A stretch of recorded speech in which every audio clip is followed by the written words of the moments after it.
Amis auditeurs, amis téléspectateurs, bonsoir et bienvenue à notre étude biblique. Aujourd'hui, c'est le 18 mai 2025. Ebenezer, jusqu'ici, l'Éternel nous a secourus. Aujourd'hui, c'est la fête de notre bicolore, donc nous souhaitons déjà bonne fête du drapeau à tous nos concitoyens et compatriotes, malgré la situation critique de notre pays. Ce soir, mes chers amis, nous allons faire une étude sur le ministère. Le ministère authentique se forge dans l'épreuve. Quand Dieu, mes chers amis, appelle quelqu'un au ministère pour être un leader, ce leader doit passer des tests. Et si un leader ne passe pas ces tests, car Dieu ne change pas, ce leader est un mercenaire. Dans le travail du Seigneur, mes chers amis, il est important de savoir, mes chers amis, on ne choisit pas le ministère. On ne décide pas d'être un ministre de Dieu. Mais c'est Dieu qui choisit la personne. C'est Dieu qui fait un appel. On ne peut pas se réveiller un beau matin et se dire, écoutez, je vais être pasteur. Je vais être ministre de Dieu. Non. C'est Dieu qui choisit. C'est Dieu qui choisit. Quand c'est une personne qui décide de par elle-même d'entrer dans la moisson du Seigneur pour être ou pour faire partie du ministère de gouvernement, ce ministère connaîtra beaucoup de difficultés. Et les fidèles de cette église dirigée par ce leader non appelé, mais par un leader autoproclamé, les brebis vont souffrir. Les brebis vont souffrir. L'appel au ministère ne dépend pas des études théologiques. Les études sont importantes. Mais la première chose, c'est d'être choisi par Dieu. D'être choisi par Dieu. Après, on peut décider, pour mieux se former, d'étudier la théologie. Mais étudier la théologie ne vous donne pas droit au titre de leader spirituel. Et dans le cadre de cette émission, nous allons voir la différence qui existe entre un leader spirituel et un leader religieux. Il y a une très grande différence. Il y a beaucoup de leaders religieux, mais peu de leaders spirituels. Le leader spirituel, c'est celui qui a reçu l'appel. Le leader religieux, c'est celui qui occupe une fonction dans une mission religieuse, dans une église. Donc, il est important. Et c'est la raison pour laquelle, pour authentifier le ministère d'un homme, Dieu fait passer ces hommes par des tests. Et c'est la raison pour laquelle je vais faire cette étude, c'est pour vous ouvrir les yeux. Pour vous ouvrir les yeux. Car de nos jours, mes chers amis, nous vivons, mes chers amis, dans un contexte religieux, dans ces derniers temps, par la prolifération de ministères autoproclamés. Aujourd'hui, sur le net, qu'est-ce qu'on remarque? Les prophètes tous. Je dirais même, c'est une foultitude de prophètes. Et la majorité de ces prophètes sont des prophètes autoproclamés. Et le côté le plus mélodramatique de l'histoire, il y a même des ougans, des gourous qui enfilent le costume de prophète pour attirer les gens, pour remplir leur église. Et par la suite, ils changent l'église en temple de vaudou, ce qu'on appelle en créole un péristyle. Et ils commencent à tirer à boulet rouge sur l'évangile. Ils se sont servis de l'évangile pour attirer des gens. Aujourd'hui, pour se faire une popularité malsaine, une popularité dévergondée, ils critiquent l'évangile. Ce sont des mercenaires, des loups, des marchands d'avariés. Et c'est la raison pour laquelle, en tant que peuple du Seigneur, vous devez connaître les tests par lesquels Dieu passe tout serviteur de Dieu. Il n'y a pas d'exception. Il n'y a pas d'exception. Dieu passe tous ses serviteurs, tous ceux qu'il appelle, doivent vraiment passer par ces tests. Si quelqu'un ne passe pas ce test, si vous menez une enquête sur un leader, il ne passe pas ce test, c'est un leader autoproclamé. C'est un leader autoproclamé. C'est un vicieux qui cherche du pain et qui veulent se servir de l'évangile parce que le marché est grand. Et c'est la raison pour laquelle beaucoup se font prophètes.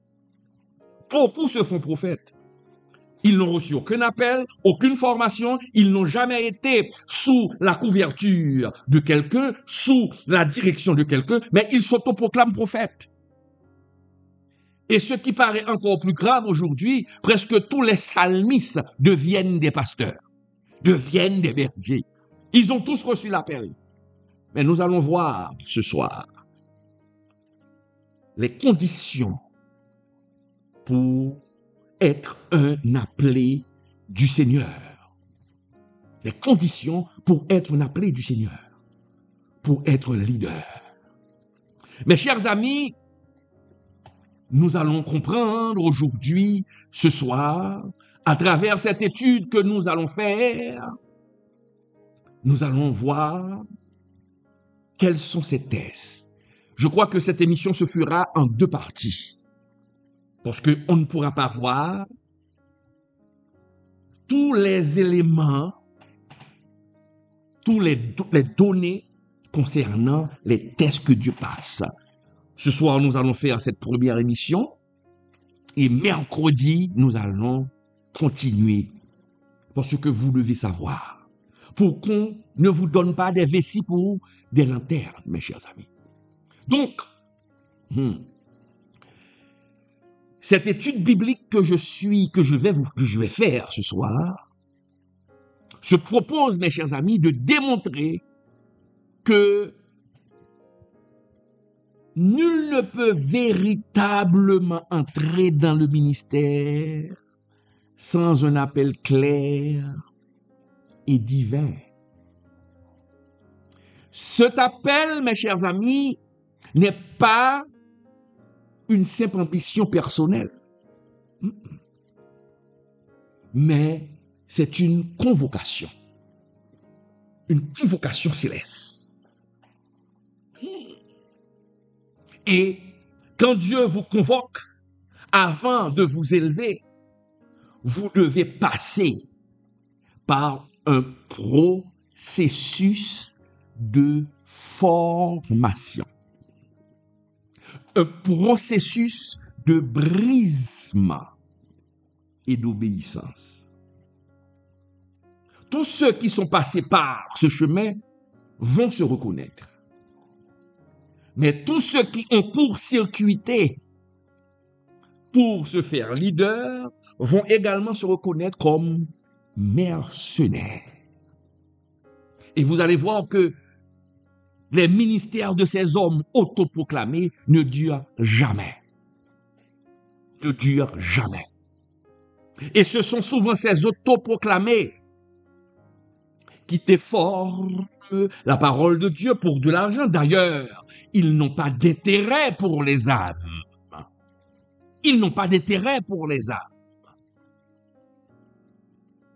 Tout ce qui intéresse ces mercenaires, ces ministres autoproclamés, c'est l'argent. Donc, mes chers amis, il est clair, dans la Bible, tous les serviteurs de Dieu, tous les personnages bibliques de la Bible ont été appelés par le Seigneur. Ils n'ont pas choisi de venir dans le ministère. Ils n'ont pas choisi de servir le Seigneur, de diriger le peuple du Seigneur. Dieu les a appelés. Et souvent, quand Dieu appelle quelqu'un, cette personne refuse toujours. Parce que l'appel est grand. Mes chers amis, de la Genèse à l'Apocalypse, tous les serviteurs de Dieu sont choisis, ou encore ont été choisis par Dieu. Ils ont été appelés, mandatés par Dieu. Aucun de ces personnages bibliques ne s'est engagé de sa propre initiative. Est-ce que vous comprenez? Donc nous comprenons, mes chers amis, il faut qu'il y ait appel. Prenons un premier personnage. Prenons un premier personnage, mes chers amis. Moïse. Moïse a hésité. Moïse a hésité. Et malgré ses hésitations, Moïse fut appelé par Dieu depuis le buisson ardent, mes chers amis. Moïse ne s'est pas imposé comme libérateur. Il n'a pas choisi d'être, je veux être le libérateur du peuple. Non, c'est Dieu qui l'a choisi. Et quand Dieu l'a choisi, Moïse a contesté. Moïse a contesté le personnage que Dieu a appelé pour libérer. Moïse n'a pas choisi. Regardons, mes chers amis, regardons rapidement dans Exode 4, verset 10-11. Exode 4, verset 10-11, nous allons le voir. Regardez ensemble. Moïse dit à l'Éternel, Seigneur, je ne suis pas un homme qui ait la parole facile. Et ce n'est ni d'hier, ni d'avant-hier, ni même depuis que tu parles à ton serviteur, car j'ai la bouche et la langue embarrassées. L'Éternel lui dit, qui a fait la bouche de l'homme et qui rend muet ou sourd, voyant ou aveugle? N'est-ce pas moi, l'Éternel? Donc nous comprenons, mes chers amis, que Moïse a reculé, il a hésité. Et il a même dit au Seigneur, mais je ne sais pas parler. Comment je vais m'exprimer au peuple? Je n'ai pas la parole facile. Voyez, c'est une discussion qui veut dire que, de manière classique, Moïse refuse l'appel de Dieu. Disant, Seigneur, pour être un bon leader, il faut avoir le langage facile, il faut être un bon communicateur. Mais moi, je ne le suis pas. Mais Dieu a dit à Moïse, mais écoute-moi, tu penses que je suis un imbécile? Tu penses que je ne sais pas ce que je fais? Si je t'ai choisi, c'est parce que je sais que tu es capable. Et d'ailleurs, c'est moi qui mets les paroles dans la bouche de l'homme. C'est moi qui ai formé la bouche. Je peux te donner la parole. Je peux te faire devenir un grand orateur. Est-ce que vous comprenez? Donc, nous comprenons ici, mes chers amis, que Moïse a refusé. Mais la première chose qu'il faut retenir, Dieu a appelé. Dieu a appelé Moïse. C'est l'appel de Moïse. Deuxième personnage, nous sommes en train d'étudier. Je vous ai dit que de la Genèse jusqu'à l'Apocalypse, tous les serviteurs, tous les leaders ont été appelés, ont été choisis. Ils ne sont pas venus eux-mêmes offrir leur service. Non, c'est Dieu qui choisit. Deuxième personnage, c'est Jérémie. Dieu a choisi Jérémie avant même sa naissance. C'est pour vous montrer que Dieu choisit. C'est Dieu qui choisit. Et Dieu ne change pas. Jérémie a été choisi. Lisons dans Jérémie, 1er verset 5. Regardons ce que dit la parole de Dieu. Avant que je t'eusse formé dans le ventre de ta mère, je te connaissais. Et avant que tu fusses sorti du sein, je t'avais consacré, je t'avais établi prophète des nations. Je te connaissais avant que tu fusses sorti du sein de son sein. Je t'avais consacré, je t'avais établi. Qu'est-ce qu'on comprend ici, mes chers amis? Dieu choisit. Dieu a choisi Jérémie. Dieu a choisi Jérémie, mes chers amis. Jérémie témoigne que son appel précède même sa naissance. Jérémie a été choisi. Jérémie ne s'est pas engagé de par lui-même. Deuxième personnage que nous étudions ce soir, un personnage important dans la Bible, c'est Paul. Paul aussi reconnaît que Dieu l'a mis à part dès le ventre de sa mère. Cela veut dire que Dieu a choisi Paul. C'est pas Paul qui s'est enrôlé dans l'armée de Dieu, mais Dieu l'a choisi, mes chers amis. Lisons Galates 1er, versets 15 et 16. Galates 1er, versets 15 et 16. Galates 1er, versets 15 et 16. Qui nous dit,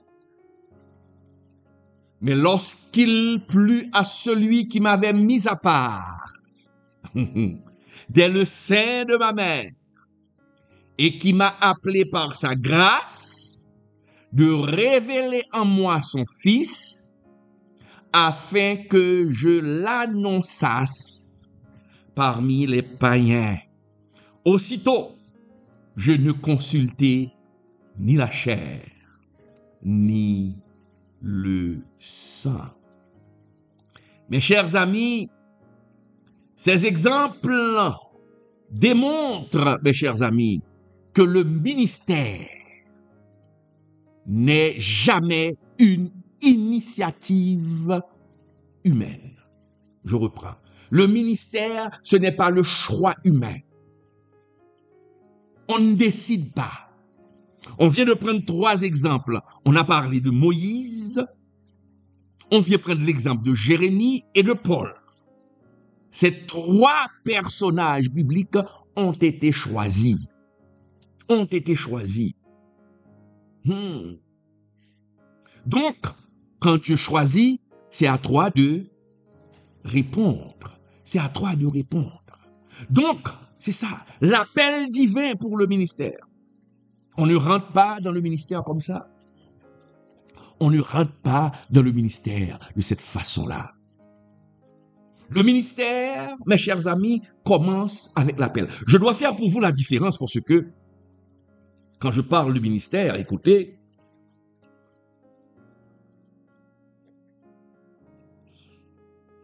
je mets l'accent sur le ministère de gouvernement. Il y a le ministère de la congrégation. Mais beaucoup ne s'intéressent pas au ministère de la congrégation. Le ministère qui se fait derrière le rideau. Mais le ministère de gouvernement se fait sur la scène, sous le feu des projecteurs. C'est visible. Et c'est pourquoi beaucoup veulent entrer sans appel dans le ministère de gouvernement. Beaucoup se font prophètes, mais ils n'ont pas reçu d'appel. À travers ces études que nous allons faire, vous allez avoir la capacité d'identifier les faux ministères ou les leaders qui n'ont pas reçu d'appel. Après cette étude. C'est la raison pour laquelle il faut mener des enquêtes pour qu'on ne vous donne pas des vessies pour des lanternes. Le ministère commence avec l'appel, je le répète, et je le martèle, avec l'appel. Le fondement d'un leader spirituel, n'oubliez pas que je viens de faire la différence pour vous entre le ministère, entre le leader spirituel et le leader religieux. Je reprends en tant que professeur. Le leader spirituel, c'est celui que Dieu a appelé. Le leader religieux, c'est celui qui occupe une fonction à l'église, mais souvent Dieu n'appelle pas. Il y a beaucoup de leaders religieux. Donc, je reprends. Le leader spirituel, le fondement du leader spirituel, c'est l'appel de Dieu. C'est son fondement. C'est centré sur ça, l'appel de Dieu. Mes chers amis, et la Bible souligne, mes chers amis, que l'appel divin vient d'une conviction intérieure. Des fois, lorsqu'on reçoit l'appel, c'est irrésistible. Cela devient un fardeau quand Dieu nous appelle. Quand Dieu nous choisit. Des fois, nous avons peur. Celui qui est appelé refuse toujours. Ne veut pas. Celui qui est choisi recule toujours. Car il sait le poids du ministère. Donc, quand Dieu choisit, il y a un processus de maturation. Quand Dieu choisit, il ne choisit pas. Dès qu'il choisit, il vous propulse. Et c'est la raison pour laquelle je ne comprends pas les leaders d'aujourd'hui. Les leaders d'aujourd'hui, ce sont des leaders qui tombent du ciel. En une journée, ils apparaissent sur le réseau et ils ont des milliers de gens qui les suivent. Ces leaders sont beaucoup suivis. Et pourtant, ils n'ont aucune histoire. Ils n'ont aucun passé. Des prophètes qui n'ont aucun passé. Certains même inventent des histoires. Inventent des processus de tests. Mais personne ne peut l'attester. On ne peut pas bluffer les gens. On ne peut pas bluffer Dieu. Quel est votre parcours? Moi, je vous dis qu'il y a certains qui inventent. Or, le processus de maturation dure des années. Dure des années. Je ne change pas. Le processus de maturation ne dure pas une semaine, ne dure pas un mois, ça dure des années. Je ne change pas. Tu ne peux pas devenir un leader populaire comme le coup d'un éclair, en claquant les doigts. Il y a ceux qui se font psalmistes en claquant les doigts. Ils apparaissent, ils disparaissent. Il y a un, je ne veux pas citer son nom, qui faisait beaucoup et qui faisait battre beaucoup la grosse caisse. Maintenant, on ne le voit plus. On ne le voit plus. Il y a des ministères, c'était des ministères comme des feux de paille. Dieu m'avait averti pour me dire, écoutez, ce type-là, s'il t'appelle, attention, ce ministère, ne va pas dans ce ministère. Ne rejoins pas ce ministère, car ce ministère, c'est un feu de paille. Il fait beaucoup de bruit, beaucoup de publicité, il y a beaucoup d'impact, mais cela va s'éteindre comme un feu de paille. Et effectivement, je le vois aujourd'hui. Je ne mens jamais. Donc, mes chers amis, pour qu'un leader devienne un leader reconnu, il y a reconnu pour être utilisé par Dieu puissamment, il doit passer par un processus de brisement, de formation et d'obéissance.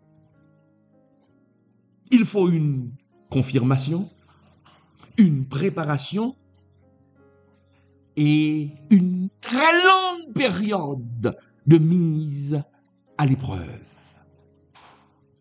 Une très longue période de mise à l'épreuve. Je vais vous le dire, mes chers amis. Le ministère sans appel, c'est un ministère qui pousse rapidement comme des champignons. Des ministères sans appel conduisent souvent à la frustration. Ces ministères sans appel conduisent souvent à la stérilité, voire à la désobéissance. Ah, ce qui arrive souvent, ce qui vous saute aux yeux, parce que dès qu'on voit qu'un ministère est riche, il y a beaucoup d'argent, ah, le Seigneur bénit. Ah, c'est un appel de Dieu, parce que dès qu'on voit l'argent, ah, c'est le Seigneur qui appelle, c'est le Seigneur qui bénit. Attention, l'argent ne justifie pas l'appel de Dieu.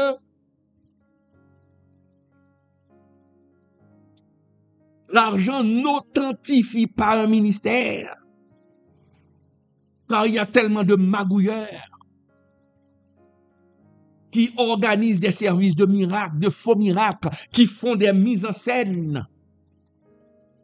Je me rappelle de deux pasteurs, comment ils s'appellent encore? J'ai oublié leur nom. C'était 2 pasteurs américains, ils ont été arrêtés.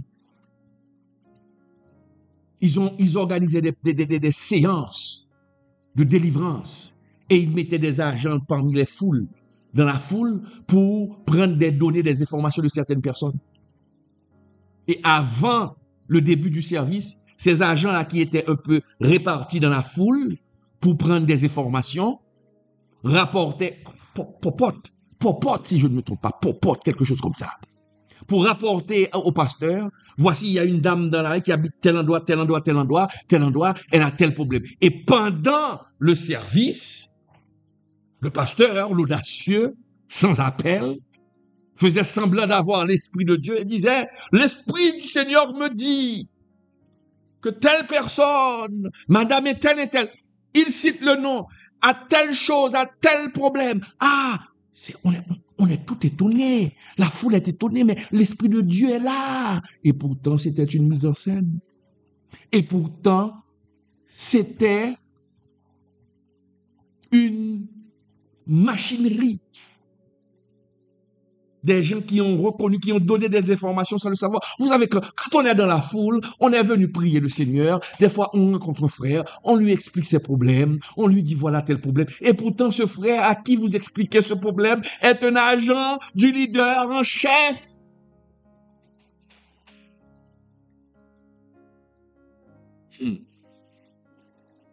Donc, ces leaders, ces ministères vont recevoir beaucoup d'argent.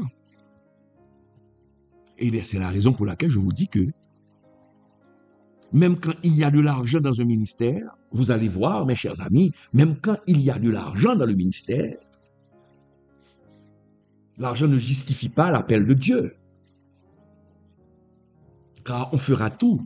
Quand on entend, mes chers amis, quand on entend miracle, tout le monde veut aller là où il y a des miracles. Mais on oublie souvent que le diable fait des miracles dans les faux ministères. Donc, le ministère sans appel est dangereux. Le ministère sans appel, la parole de Dieu n'occupe pas le centre de ce ministère. Cessez d'être des zombies. Vous devez agir comme les gens de Béryl. Cessez d'être des zombies. C'est un danger de faire partie d'un ministère qui n'a pas reçu d'appel. Quand je parle de ministère qui n'a pas reçu d'appel, je parle de leaders autoproclamés qui font un ministère. Il y a un autre problème, je vais l'aborder dans une autre émission. Ce sont ceux qui ont reçu l'appel pour être psalmistes, ceux qui ont reçu l'appel pour chanter la gloire de Dieu, mais qui ne se contentent pas de leur ministère et veulent s'accaparer du ministère pastoral. Car de nos jours, beaucoup de psalmistes se font pasteurs. Beaucoup de psalmistes veulent construire des églises. Beaucoup de psalmistes se font pasteurs. C'est un désordre. Ils ont reçu un appel, mais ils ne veulent pas garder leur appel, ils ne veulent pas exercer leur appel, ils veulent prendre une autre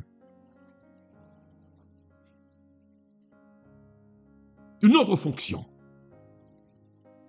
Ils veulent prendre un autre don. Et c'est pourquoi des églises, il y a beaucoup de divisions dans les églises.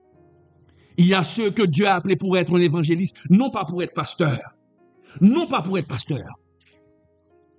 C'est le désordre. Il reçoit. Ça, c'est une autre émission.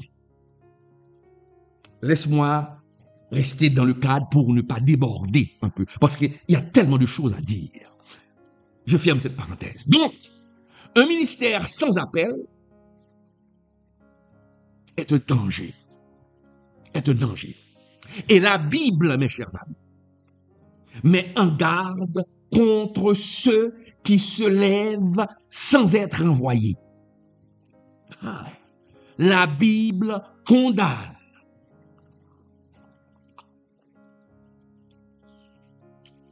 La Bible condamne ceux qui se lèvent, qui disent qu'ils sont choisis par Dieu, et Dieu ne les a jamais choisis. Parce que du temps de Jérémie, il y avait tellement de faux prophètes que Dieu a dû dire à Jérémie, écoute, ouvre ta bouche pour leur dire que je suis en train de les dénoncer, que je ne les ai pas appelés.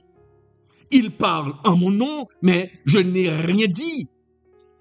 Jérémie 23, verset 21, regarde-nous pour voir. Jérémie 23, verset 21-22. Jérémie 23, verset 21-22 qui nous dit, lisons pour voir, mes chers amis, je n'ai point envoyé ces prophètes, et ils ont couru. Je ne leur ai point parlé, et ils ont prophétisé. S'ils avaient assisté à mon conseil, ils auraient dû faire entendre mes paroles à mon peuple et les faire revenir de leur mauvaise voie, de la méchanceté de leur action. Comprenons ce que dit la parole ici. Le Seigneur a dit, s'ils avaient assisté à mon conseil, ils auraient dû faire entendre mes paroles à mon peuple. Vous voyez, ces faux prophètes racontent tellement d'histoires à dormir debout. Ils ne disent pas ce que disent ou ce que raconte la parole. Il y a de ces prophètes de nos jours. Ce sont les mêmes prophètes, les mêmes esprits qui animaient les prophètes du temps de Jérémie. C'est les mêmes esprits qui animent ces faux prophètes d'aujourd'hui. Ils cherchent toujours des choses spectaculaires, de nouvelles révélations. Ils cherchent toujours quelque chose pour épater les yeux. Ils ne changent pas. L'esprit malin ne change pas. Vous voyez ces prophètes, il cherche des phrases. Il trouve un verset et cherche à trouver quelque chose de nouveau dans le verset qui est clairement expliqué. Mais puisque vous ne connaissez pas votre Bible, vous ne connaissez pas la parole de Dieu, vous n'êtes pas de ceux-là qui font partie du peuple de Béré, on vous manipule. On vous manipule. Celui qui est sans appel.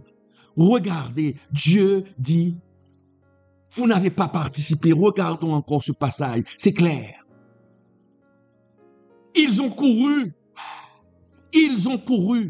qui veut dire, ils se sont fait volontaires. Seigneur, je veux te servir, mais le Seigneur ne les a pas choisis. Le Seigneur nous dit que je n'ai point choisi ces hommes. Je n'ai point choisi ces hommes. Et ils ont parlé, et ils ont prophétisé. Oh, le Seigneur dit, au moins, si je leur avais dit, si je les avais choisis, ils auraient dit mes paroles à mon peuple. Mais ils racontent leurs propres paroles, ils racontent leurs rêveries. Facile de voir. Et ces faux prophètes, ces prophètes du XXe siècle, aujourd'hui, sont comme ceux du temps de Jérémie. Rapidement, ils prophétisent et rapidement, ils construisent des églises. Ils se font devenir, ils sont devenus des pasteurs prophètes et rassemblent des fidèles. Mais n'appuient pas leur ministère sur la parole. Tout faux prophète, la parole n'est pas son ami. Ou du moins, il falsifie la parole, ceux qui n'ont pas reçu d'appel. Regardez, la parole est claire toujours pour dénoncer ceux qui se proclament pasteurs, ceux qui se proclament leaders, ceux qui se proclament prophètes. Hébreux 5, verset 4.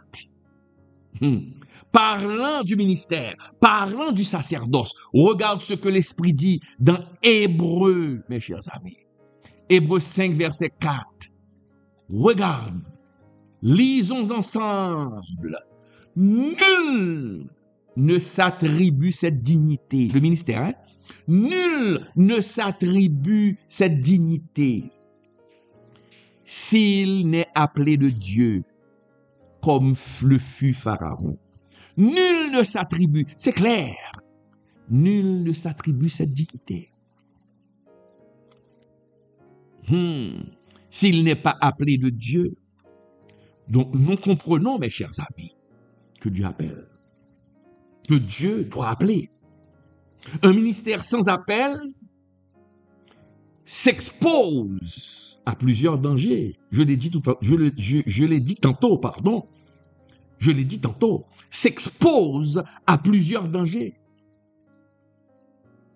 Le manque d'autorité spirituelle.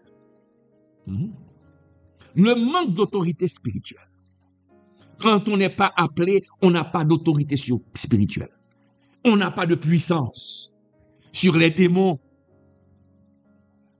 On n'a pas de puissance sur les démons.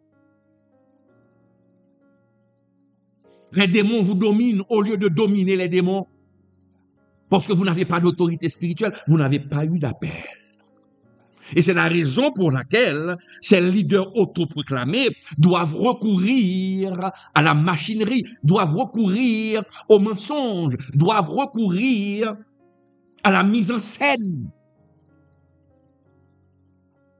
Parce qu'ils n'ont pas d'autorité spirituelle pour combattre les démons.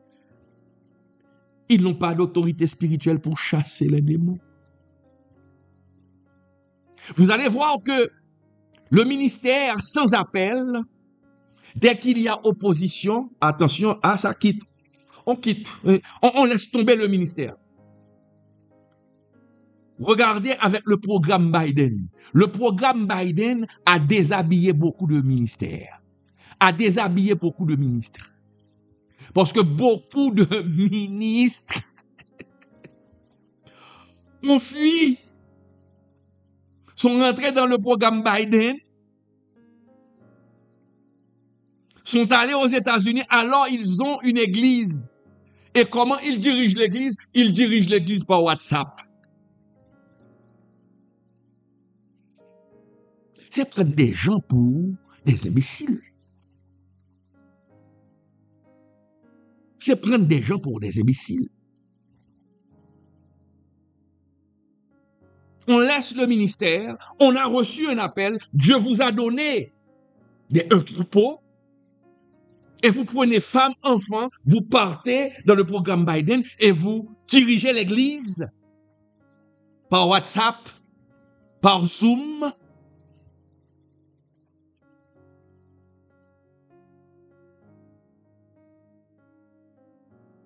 Je peux comprendre que la situation peut être difficile dans le pays. On est bien obligé de partir. Mais si l'église est toujours là, allez mettre vos enfants, votre femme en sécurité, revenez sur le terrain. Il y a des pasteurs qui le font. Revenez sur le terrain. Car quand on va en guerre, on ne peut pas aller en guerre avec ses enfants et sa femme. On met ses enfants en sécurité. Est-ce qu'on est là? On met ses enfants en sécurité. Mais on ne peut pas partir. Tout laisser. C'est de la démagogie. Et c'est un signe que ce leader n'a pas reçu d'appel. Bien sûr, il y a des exceptions. Bien sûr, je sais qu'il y a des exceptions.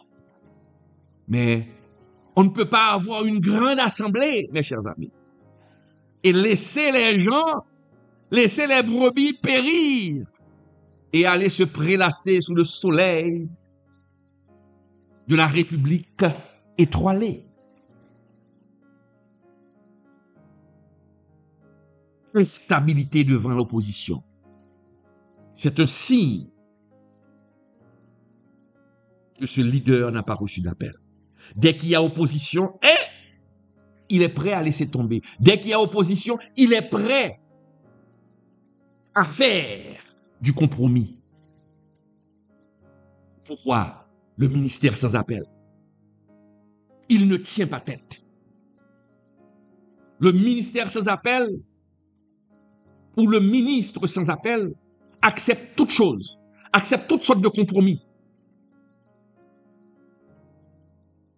C'est là le danger du ministère sans appel. Le ministère sans appel, nous constatons aussi l'improductivité spirituelle. L'improductivité spirituelle. Il n'y a pas de résultat spirituel. Oh, il peut y avoir beaucoup d'argent, il peut y avoir beaucoup de dollars, il peut y avoir beaucoup de biens, mais il n'y a rien de spirituel. Les gens meurent dans le péché. Les gens pataugent dans la corruption. C'est ce qu'on appelle improductivité spirituelle. Le péché règne en maître du rôle de la chair. Mais le problème de l'homme, dès qu'il y a l'argent, c'est la bénédiction de Dieu, c'est l'approbation de Dieu. Non, l'argent ne veut pas toujours dire l'approbation de Dieu. Et c'est la raison pour laquelle, avant que Dieu élève un homme, il lui fait passer par le désert.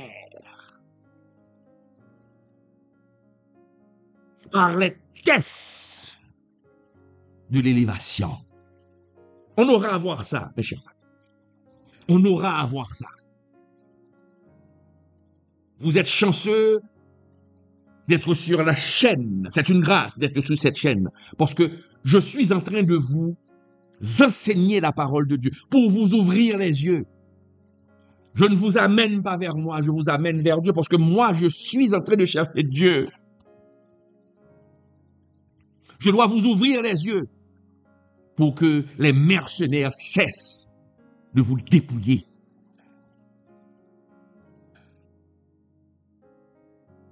L'improductivité spirituelle. Et quand le ministère n'a pas d'appel, n'a pas reçu d'appel, quelle autre marque? L'orgueil. Oh, l'orgueil.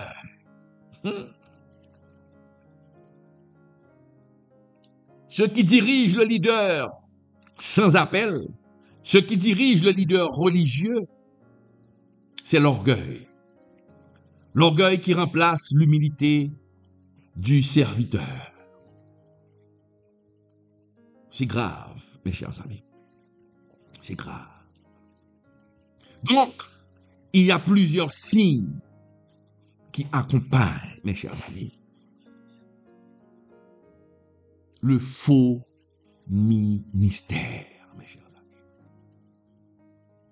Lorsque le ministère, c'est un ministère qui a reçu un appel, on va le voir. Ce ministre aura une histoire. Aura une histoire. Il aura une histoire. Si votre ministre, si votre pasteur, si votre leader, si votre prophète ne peut pas vous raconter son histoire, le processus de sa formation, vous êtes en face d'un prophète autoproclamé, d'un leader autoproclamé. Il cherche du pain et non les âmes pour le Seigneur.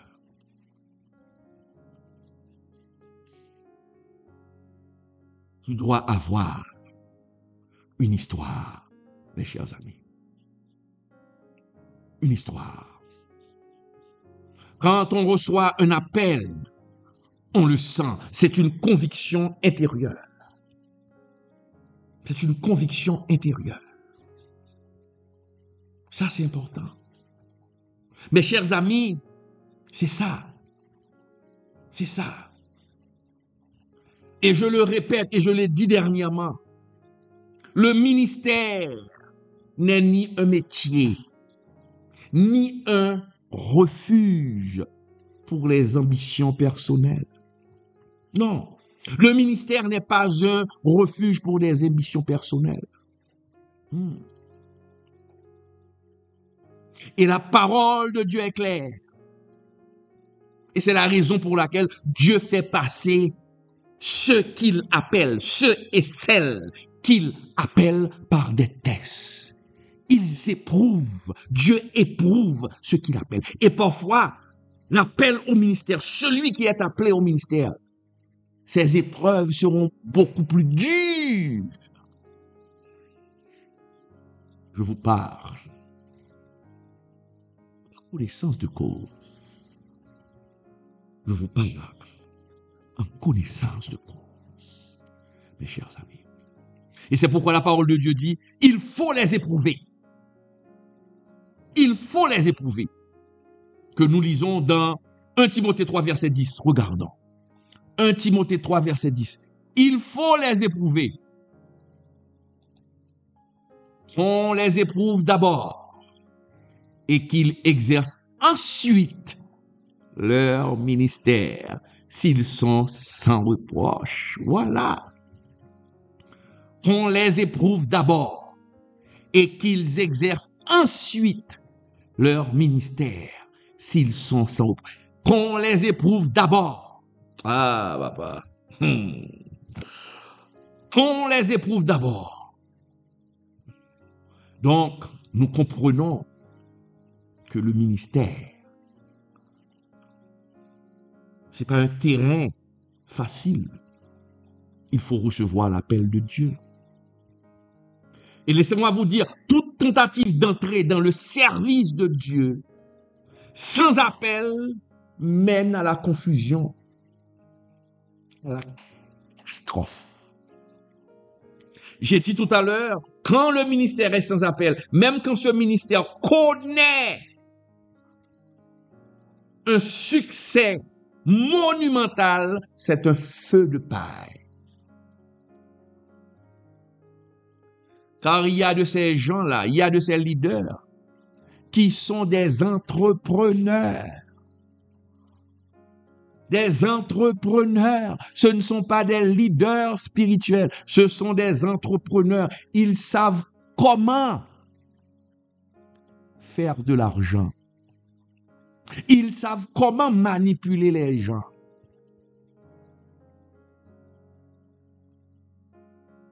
Mais si vous suivez très bien leur discours, ils n'ont rien comme fondement.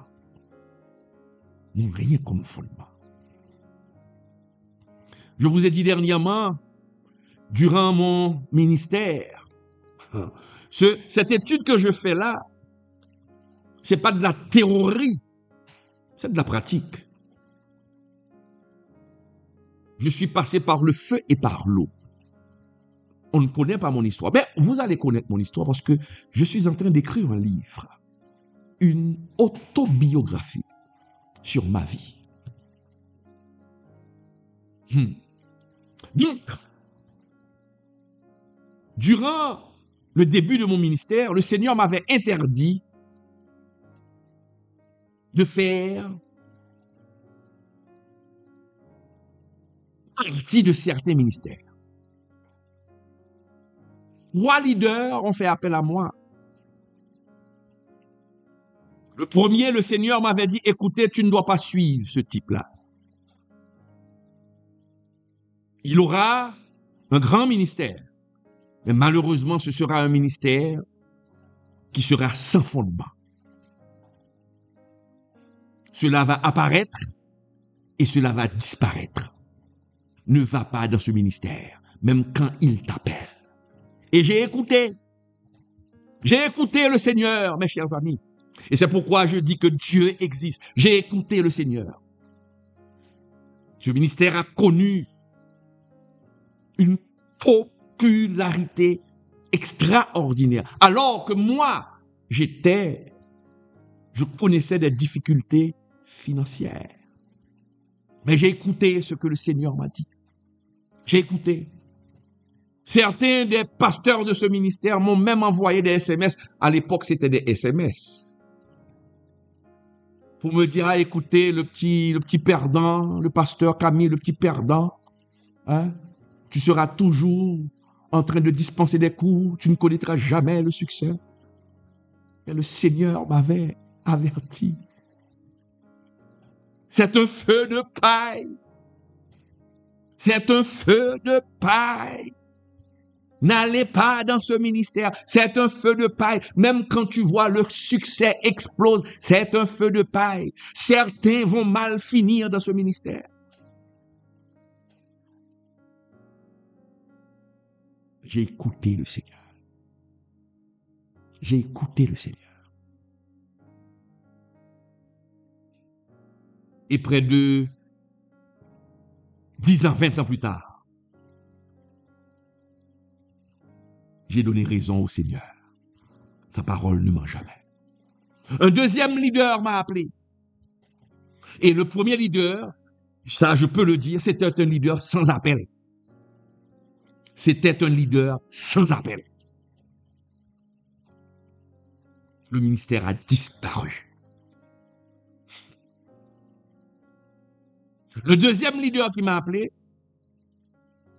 c'est un leader qui a reçu un appel, mais qui a laissé son appel pour embrasser le pastorat. Quand il m'a appelé, le Seigneur m'a dit, non, ne va pas dans ce ministère, car il y aura beaucoup de scandales dans ce ministère. Mes chers amis, Dieu est fidèle. Dieu est fidèle. Et effectivement, ce ministère a connu beaucoup de scandales. Le troisième leader qui m'a appelé, celui-là était sans appel aussi. Le Seigneur m'a dit, non, ne va pas dans ce ministère. Celui-ci, il est un franc-maçon. Et Dieu me l'a confirmé quelques années plus tard. Mes chers amis, pour être un vrai leader,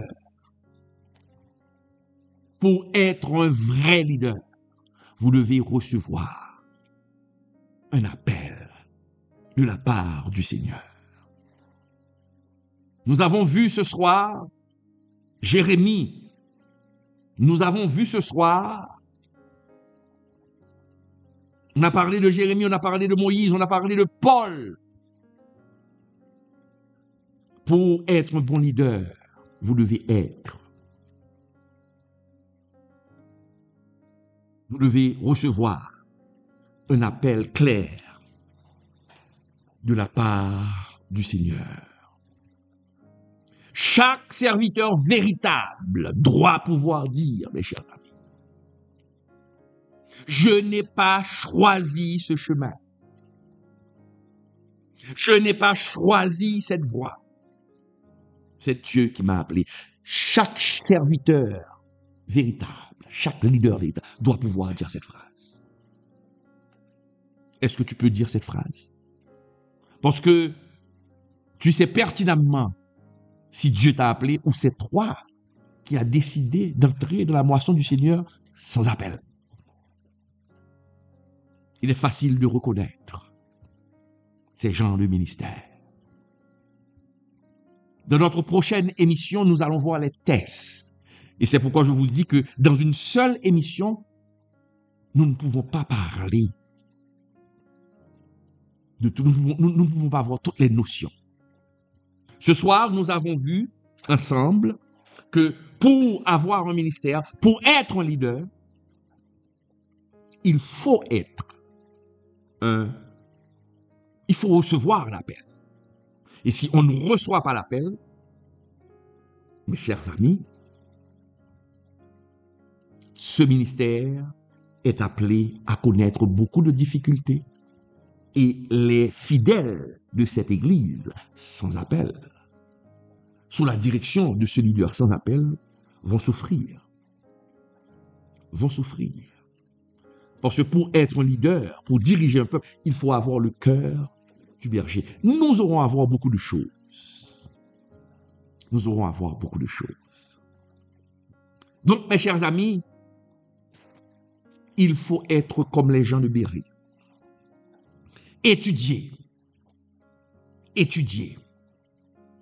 Lisez votre Bible. Participez dans les études bibliques. Parce que nous vivons dans les derniers temps. Et ces derniers temps, il y a beaucoup de faux prophètes. Beaucoup de faux prophètes. De même qu'il y avait des faux prophètes du temps de Jérémie, du temps de Michée, du temps d'Esdras, du temps de Néhémie. Aujourd'hui encore, il y a beaucoup de faux prophètes. Et le Seigneur nous avertit que dans les derniers jours, il y aura beaucoup de faux prophètes. Et c'est pourquoi le Seigneur nous appelle à exercer le don de discernement. Éprouver les esprits. Éprouver les esprits. Mais pour éprouver les esprits, il faut connaître la parole de Dieu. Il faut maîtriser la parole de Dieu. Mes chers amis, on s'arrête là pour ce soir. Mercredi soir, 7h30, nous allons voir les différents tests que passe le vrai serviteur de Dieu, le vrai leader choisi par Dieu avant son élévation. Si un leader ne passe pas par ces tests, quel que soit le leader, Dieu ne change pas. Il ne change pas son processus. Au contraire, il laisse ce processus, c'est pour pouvoir démasquer les faux leaders qui falsifient la parole de Dieu.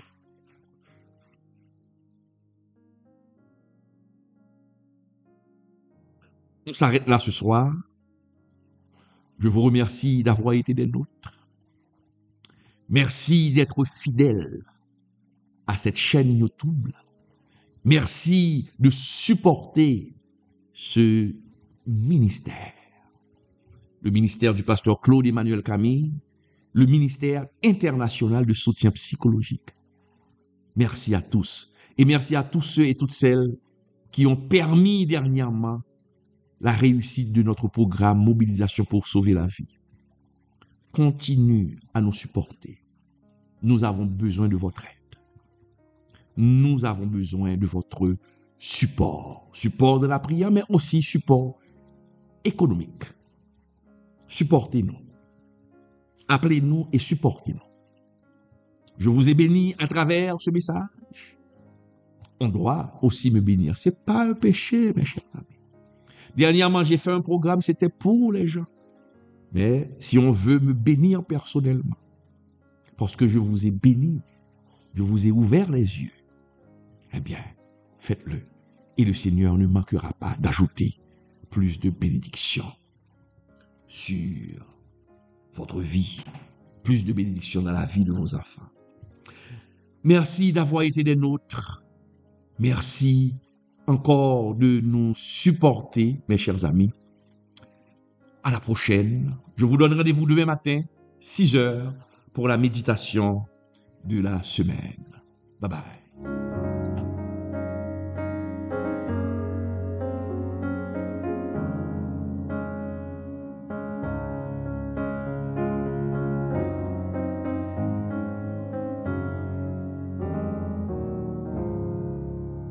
Depuis 2012, le pasteur Claude Emmanuel Camille proclame l'Évangile sur le net, apportant le message de Jésus-Christ à travers le monde. Aujourd'hui, vous pouvez jouer un rôle dans ce ministère en contribuant financièrement. Dans 1 Corinthiens 9, le verset 14, l'apôtre Paul nous rappelle que le Seigneur a ordonné à ceux qui annoncent l'Évangile de vivre de l'Évangile. En soutenant ce ministère, vous devenez un partenaire dans l'œuvre de Dieu. Pour vos contributions, vous pouvez utiliser le zèle au numéro 772 256 79 11. Pour Moncash et TapTapSend au 509 37 80 28 68. Pour d'autres moyens, contactez personnellement le pasteur Claude Emmanuel Camille sur WhatsApp au 509 42 43 85 58 pour continuer à partager la vérité de Jésus-Christ et toucher encore plus de vies. Votre soutien est précieux. Ensemble, prêchons l'Évangile sans compromis.